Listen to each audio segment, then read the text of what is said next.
So a minute ago you mentioned Boris Johnson, and I think my fun question is, what was it like, Boris Johnson working for you? What was that experience like? Incredible talent. Yeah. You're talking about yourself? Boris. Oh. Always. He was Johnson. always Boris yes, Johnson. Yes. Oh, okay. He always Fair play. late with his filing his piece. But when it did come, Very good. it was beautifully constructed, beautifully written. Yeah, he's unbelievable with words, yeah. to be fair. Yeah. I mean, look, John Humphrys was the opposite. Yeah, beautifully written, but always on time. And super smart because he decided not to take money, but to take equity, which was a smart move by John Humphrys at the time. But look, it was an absolute pleasure to build a business. I always say, look, you've got to get lucky. Any entrepreneur says to you that they designed everything and everything worked exactly as per their plan. They're either naive or they're lying to you, right? You need Lady Luck to smile on you. Well, let's figure out if you're naive or lying to us then, Nadhim. What was it like working for Boris Johnson? A privilege. I'll tell you for why. Yeah. Naive. When Boris made me the business minister, he gave me a great break because I was in the business department, the department I'm probably most comfortable working in because of my background. We were making preparations for Brexit. I had to sell British Steel because it had collapsed, and looking after everything from nuclear to life science to aero, auto, across the board was an amazing break. He then made me vaccine deployment minister, which was really my big break to demonstrate to the nation and to my colleagues in government that I can actually run things. Promoted me into cabinet as Secretary of State for Education, and then made me his Chancellor of the Exchequer. The theme in the book is there are no superhumans in politics, as there are no superhumans in business, right? Everybody makes mistakes, as long as you own those mistakes. With Boris, on vaccine, I can only speak from my own experience, right? You can only judge people. If I was asking you about someone you've worked with, you'll say, look, I don't know what they were like working in XYZ company, but when they worked with me, here's what I learned and here's what we did together. And so when he picked up the phone and said, I want you to be my beaver, bro. I want you to run the vaccine. The nation needs you. And I said, Boris, I'll take the job, of course. By the way, I got a text message when I was announced from a very close friend of mine saying, do not take the job. This is a poison chalice. This will ruin you, right? This will not go well. And you will forever be remembered as failing to vaccinate the nation, protect the nation. I'm glad I did take the job. But I had one condition on the phone when he called me. And I said, Boris, I will only do this if we have a party at yours. No, quite the opposite. I said, I'll only do this if I can speak with your authority. And he said, what does that mean? And I said, I've got to be able to access you in minutes, hours, not in days and weeks. I'm going to be moving so fast, making decisions so fast, right? To say we were locked down, right? I need to be able to speak with your authority and therefore get access to you.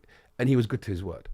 Every evening at about 11 o'clock, my phone would go and the Prime Minister would be on the phone and we'd run through what we want to do the next day in the meeting with the team, what I needed from him. And he was good to his word, absolutely brilliant at decision making. When we were faced with war on our continent, right? I was in the cabinet, sitting 2 seats away from him, when we had the military briefing that Vladimir Zelensky would have at best a fortnight, at worst 3 days, and he'll be dead because Putin was going to roll him, according to all the analysis that we had done and intelligence that we had.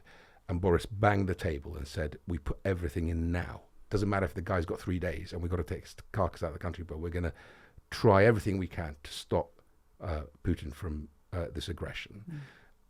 It's why I say he's the most consequential prime minister of his generation. So, on a sort of serious point, you can only judge people of the way they responded to you when you work with them. And when you would make the call to say, I need this decision made, he made those brave decisions. And I think that history will judge him well on those things.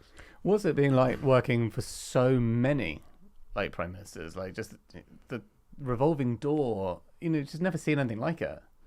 Yeah, I languished on the back. So for the first, I think, 7 or 8 years of my career, I never got promoted. All of my friends like all of my intake. It's a bit like uni, right? You come in together. People like Sajid Javid and others, right? Priti Patel.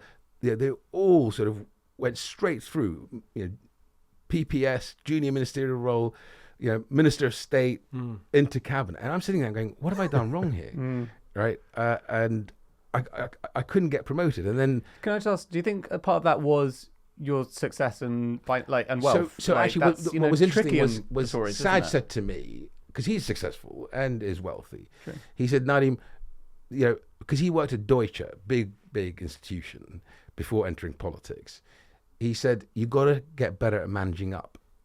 And he was right, because I'd always been an entrepreneur. I'd been a CEO, right? Yeah. And I managed other people, and they sort of managed up towards me, right? And I think I built teams really well.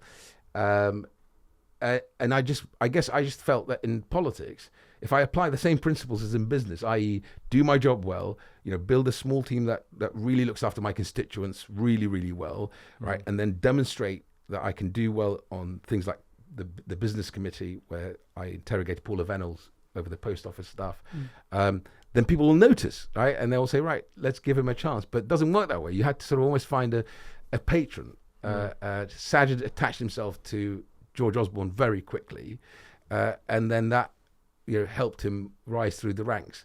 And I guess sometimes if you haven't worked for a very large organization, it's more challenging.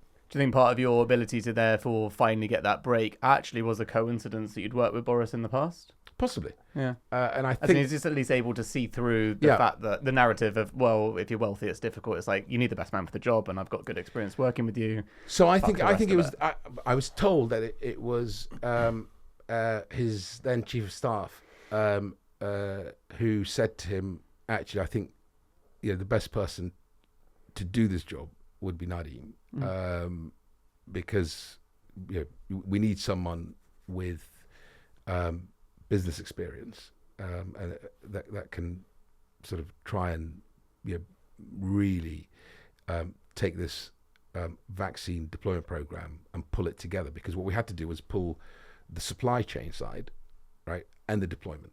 Yep. So make sure that we're getting the vaccines in on time. We had Pfizer. And of course AstraZeneca. AstraZeneca was 80% being manufactured in the UK. Pfizer, we were relying on manufacturing in Belgium. And then we had to make sure, as any business would, right, is you got to work out that your constraint is supply in this case, right? If we had no constraint on supply, I'd build a much bigger infrastructure on the deployment side. But it didn't. There was no point, building an even bigger infrastructure if I don't have the supply. So, I mean, that was my big break.